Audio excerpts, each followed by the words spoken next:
Squid Game Season 2 has just released on Netflix, and while this one had many people worried saying that there was no way it could be good and there was no way that it could live up to the first season, I am glad to say that Squid Game Season 2 delivered. Trying to live up to the hype of Season 1, which absolutely took the world by storm, was a monumental task. But Season 2 was able to recapture the magic of the first season, as well as progress the story in an interesting way. While I do have some complaints, which I'll get to in a little bit, I want to start out with the things that I enjoyed, because overall I found this season very good. Now, the biggest strength of the first season was its extremely compelling character development within the sick and twisted world that the characters found themselves in. And Season 2 was able to once again deliver a multitude of well-written characters and is by far the best aspect of the season. While many of the new characters fit into similar archetypes of characters from the first season, they are different enough that they feel completely unique. The mother-son relationship is one of the strongest examples of fleshed out character development in the whole show. The relationship between Junhee and Myung-ji was very well set up so that they could be some of the most important people for Season 3. Also, the baby that Junhee is carrying adds another layer of depth, and I'm very intrigued to see how that element is implemented in the next season. Thanos, while a lot of people it seems didn't enjoy his character, I found to be super entertaining and added a great deal of energy whenever he was on screen. Now, while there are a plethora of other characters that are equally as important, the two that really carry the show are our main protagonist Gi-hun and Young-il. Seeing the transformation that Gi-hun as a character has gone on throughout this series has been a pleasure to watch. He starts out as a kind of bumbling idiot, always getting himself into trouble and struggling to limp his way through life, but over the years he has changed greatly. He is a man determined to get revenge for the people responsible for committing these atrocities. He has become much more of a leader.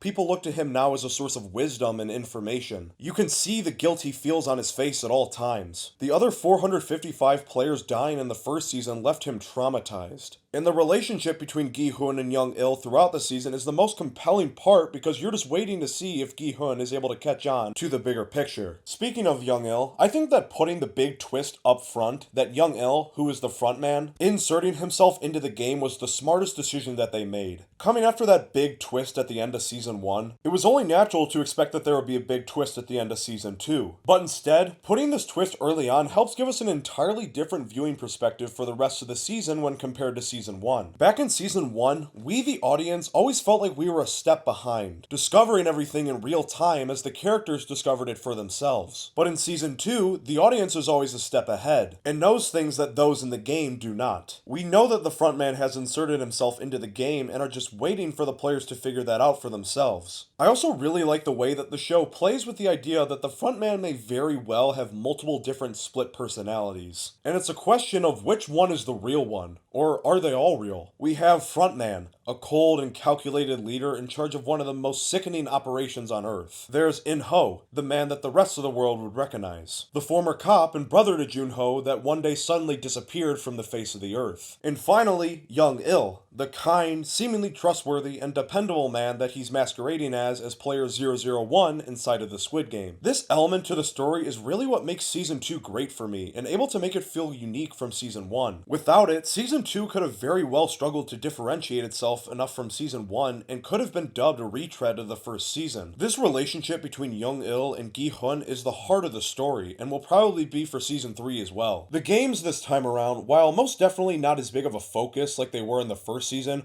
were really fun and interesting to see unfold. Red Light, Green Light makes a return as the first game of the Squid Games, but this time around, with Gi-hun knowing exactly what's going to happen, it gives you a sliver of hope that everybody might make it through, but as soon as the first person is killed, it quickly turns into exactly the way the game unfolded in Gi-hun's first go-around. The second game is where things get a little different from the first season, as it isn't Dalgona. So from this point on, Gi-hun doesn't have an unfair advantage over the other players by knowing exactly what to do. And I thought that this second game was a good swap out for Dalgona. It's not only extremely entertaining and a little comedic at times, but is also simultaneously very nerve-wracking due to the fight against time. The third and final game of the season, Mingle, while admittedly not that creative, I found to be the most compelling due to the way that it tests everybody's characters and shows their true colors. The absolute chaos of it all is so well captured here that it actually cemented itself as my favorite game of the season. Another thing that Squid Game does really well is exploring a bunch of different themes in a very thought-provoking way. While many of the thematic elements in Season 2 are similar to the first season, there are a number of new ones introduced as well. But one that I found really interesting was this commentary on the struggle between democracy and anarchy. In this season, a new rule is introduced that after every game, the players may choose to end the game similar to the first season, but this time the remaining players will split the prize money if the game is ended early. Not only does this play into the obvious thematic element of gambling and deciding when enough is enough, it also, even more heavily than the first season, leans into the idea that the Squid Games are a completely democratic process. But what seems fair on the surface eventually turns into chaos. The O's desire to win the vote and continue playing is so great that when it seemingly isn't going to go their way, they forego all the things that make us human and devolve into their animalistic instincts, murdering a bunch of people in the night to ensure that they win the vote. The show asks the questions: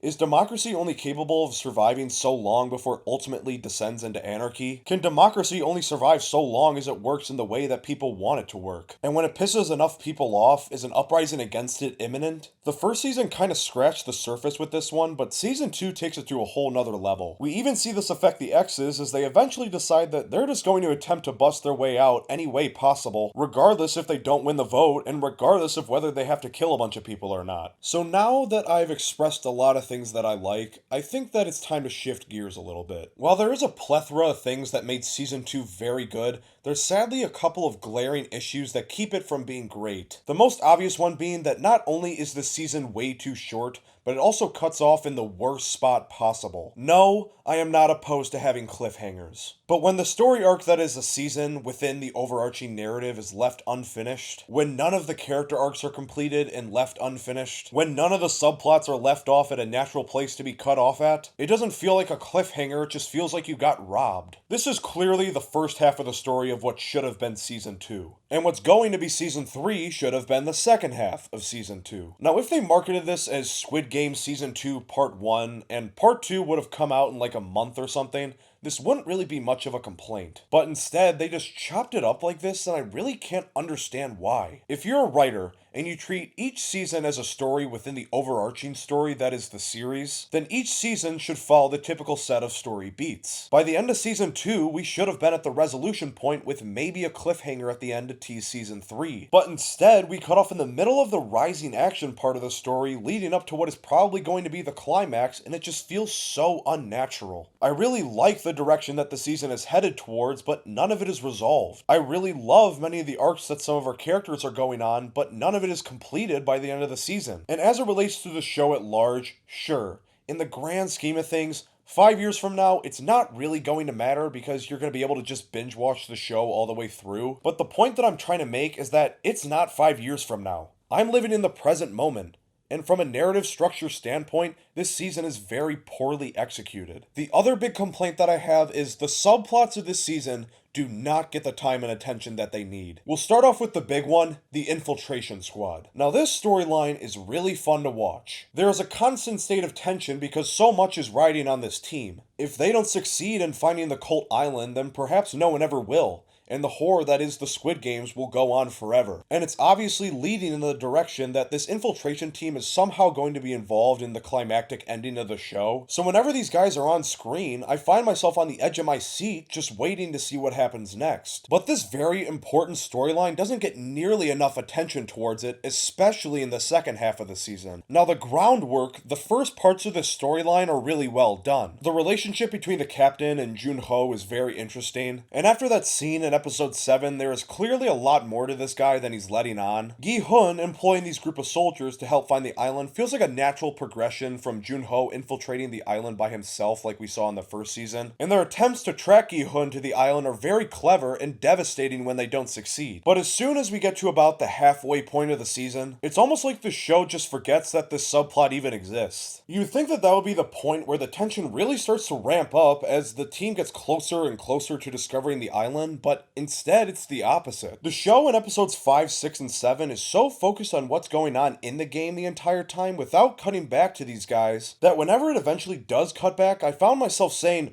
oh yeah, I forgot about these guys. And it really kind of kills the pacing a bit. There's so little that actually happens with these guys in the second half that it realistically could have all just been condensed down into one long sequence. And that way, we wouldn't have to be left off with this scene being the last thing that we get to see from these guys until the next season. I really hope that more time is given to this team in season 3, or else when they eventually find the island, it has the potential to just fall really flat because it didn't get the proper time needed to build up the eventual emotional payoff. On another note, what the hell is going on with the organ harvesting subplot? Like, where the hell is that even going? I'm actually fine with them bringing back the whole operation from season 1 because it really helped make the show even more creepy than it already was. It also helps add to the cult-like feeling of it all. And in season 2, it does help give some depth to Noel's character, but besides that, it just feels very insignificant this time around. In season 1, this whole organ harvesting operation had a very big impact on the story, but in season 2, it is pretty much next to no impact. And it just makes me question why they even chose to include it this time around. I am interested to see where it goes in season 3, but they have to somehow tie it to the rest of the story at large, or else it's just going to feel like wasted energy. But with that,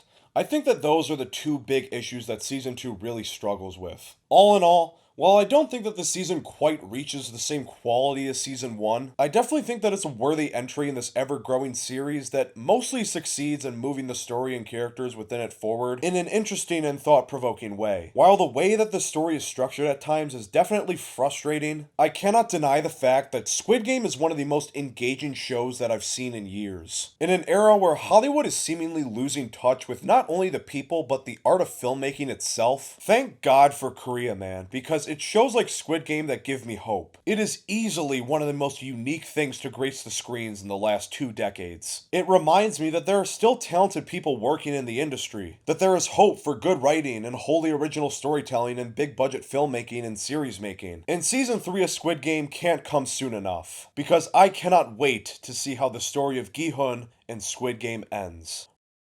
Well, that's going to do it for this video, guys. If you made it this far and you enjoyed the video, please do me a favor by leaving a like and hitting that subscribe button. It helps out the channel a lot. And if you guys have any thoughts of your own about Squid Game Season 2, then please, let me know in the comments below. But anyways, that's all I got for today.